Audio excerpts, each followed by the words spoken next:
Chicken adobo is awesome. Then there's white adobo. What's white adobo, you ask? Let me show you. Hey everyone, I'm Flo, Jude is behind the camera, and we're all about simple food, simple faith. Several weeks ago, we posted a recipe for chicken adobo. And in the comments, several people mentioned white adobo. I'm like, what on earth is white adobo? So I did some research, and it turns out that you can add coconut milk to the regular adobo recipe and you end up with white adobo. Then a friend of mine said, you should try it with pork belly. So that is what we're doing today. We are making white pork belly adobo. Before you all cringe about pork belly is just essentially bacon before it's become bacon. So it comes in bigger chunks. I get this at Costco for a fairly reasonable price, and I'm using 3 pounds of it in this recipe. I've already chopped up 2 strips, and now I'm gonna do the other 2. And we're just gonna cut them into about 1.5 inch cubes. So that's what that will look like. The pork fat will render down, and we're gonna skim that fat out of the dish before we serve it. So it won't be so fatty, and the pork is rendered just nice so that it's not globby or it just has a really nice mouthfeel. I'm adding this to my bowl of pork belly. So 3 pounds. I have 7 cloves of garlic, but really it's, about 6. So 6 cloves of garlic.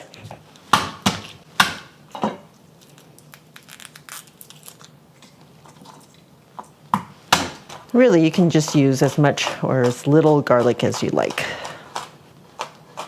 We're just gonna chop this up. I'm gonna add this to the pork.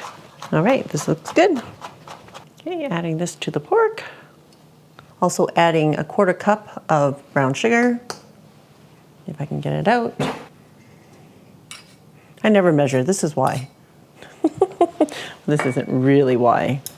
Also using 3/4 cups of soy sauce. That's regular soy sauce or light soy sauce.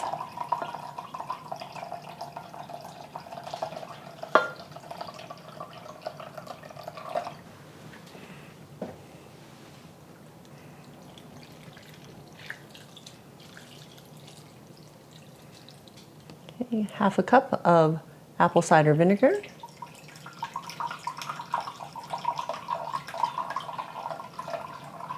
Now the sugar is actually important in this dish because it helps to balance out the vinegar and the soy sauce. And we do want, it's supposed to be a little bit sweet. So don't skimp on the sugar, or don't omit it anyways. Okay, we're gonna stir this up. And we're gonna let this marinate for about 1/2 hour. The longer you let it marinate, the better. So even if you marinate this overnight, it will be delicious. But I'm gonna make this in the pressure cooker today, so I don't have to marinate it for very long, because a pressure cooker will actually infuse the meat with the flavors that you're adding. If you're doing this on the stovetop, I would advise to marinate it a little bit longer. Setting this aside while we prepare the rest of our ingredients. Also using an onion, we're just gonna slice this up. I think there are lots of recipes out there that don't even use the onion, so if you don't want to do this part, you don't even have to. I just think it adds a little bit of sweetness to the dish. And I like to slice my onion from top to bottom because I find that it does hold its shape better. Just slicing up a green onion for garnish. There's actually not a lot of ingredients. So at this point you could be, making your veggies and your rice to go with the adobo. Just set this aside. It's been about 30 minutes since we started marinating the pork. So I'm gonna turn my saute mode on, adjust it to high heat in my electric pressure cooker.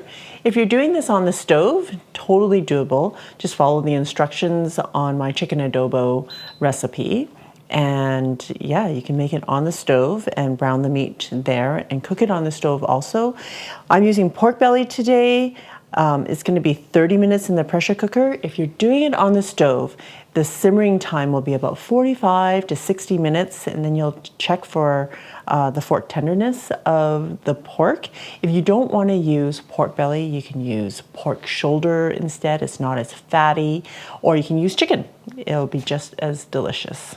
Once your pot is hot, add a tablespoon of cooking oil. I'm using a tablespoon of avocado oil.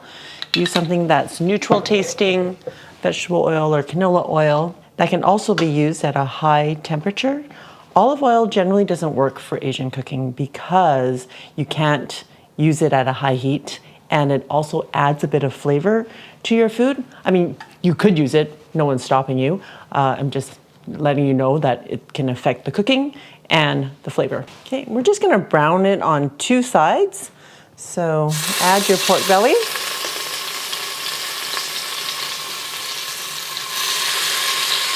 I'm just gonna do half at a time.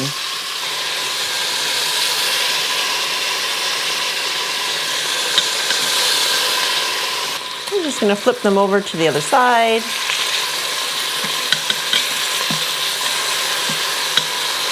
We're only doing 2 sides because we just want some extra flavor. I mean, technically, if you don't want to do this part, you don't have to.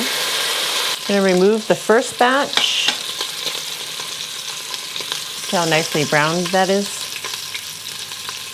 Okay, remove this one, and we'll get this second batch going quickly. That looks good, huh? Yes.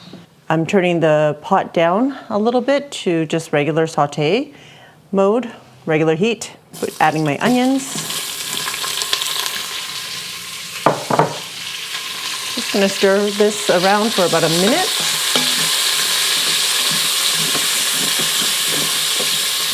Gonna scrape up as much of the brown bits at the bottom.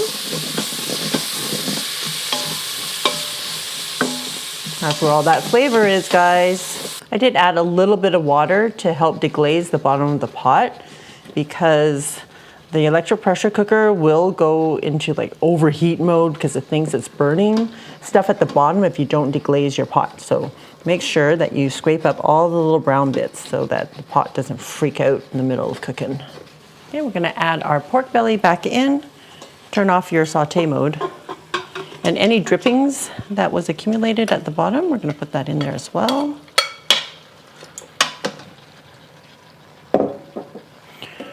Gonna add the remaining marinade, because this is our braising liquid,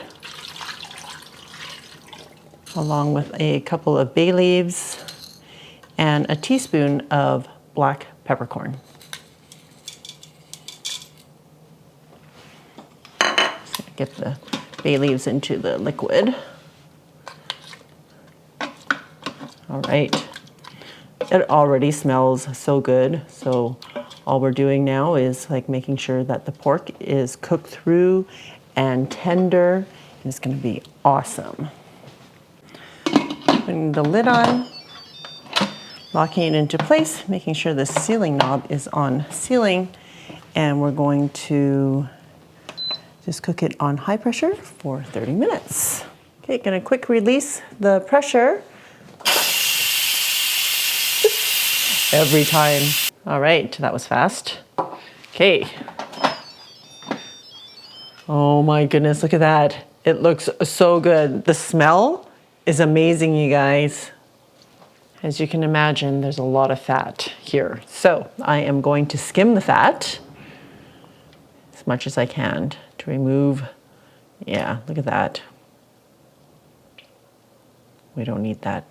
That's a lot from the, that's just the beginning. I know. We're gonna take out as much as we can. All right, guys, now we're going to turn on the saute mode again. Adjust it to high. And we're gonna add the white, which is coconut milk. So a whole can, 14 ounces or 400 ml.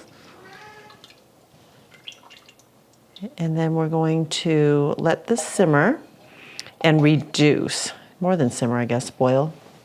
Boil it down. And we're gonna let this reduce by at least half. So you want something kind of thicker consistency. It's gonna be so good. And if you see the bay leaves, you wanna pull them out. So I see one right now. It's come to a boil, and so it'll take probably around 10 minutes for it to reduce. This kind of reminds me of like a beef rendang where you want that curry to be dry. But in this case, it won't be dry. It'll just be a more syrupy sauce. All right, so I've actually been simmering this for reducing this for about 20 minutes, and it's reduced by about a third. I guess you could keep going if you wanted to, but it is thicker and more syrupy now than it was. And oh, the fragrance of the coconut milk smells so good. Pulling out that second bay leaf. And that's it. I think I'm calling it. All right. Oh my goodness, look at this, guys. I guess it's kind of deceiving. It's not really white. But the coconut milk, if you didn't have it, it would be even darker. There's still some in the pot. I think that's it for this dish. I'm gonna garnish it with some green onions. Oh my goodness, are you all ready for? Definitely. This is amazing. All right, pork belly. Oh yeah. Okay, guys, that browning in the beginning sets it up for this nice finish and sauce drizzling. I'm gonna eat my Malaysian self, and I'm thinking my Filipino peeps out there also eat with a fork and spoon, because that's just, look at this. The fat is rendered so nicely. The aroma is so good. Yeah, the coconut milk is coming through nicely. White adobo, here I come.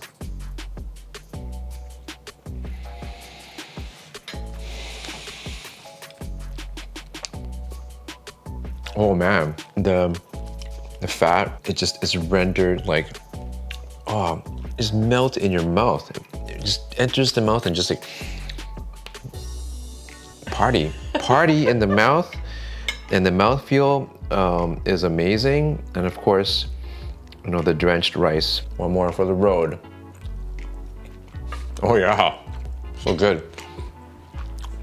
Adobo is awesome, but this is on another plane. All right, thanks, dude. Talk about leveling up chicken adobo. Now, if you haven't seen that recipe, check it out. I will see you over there.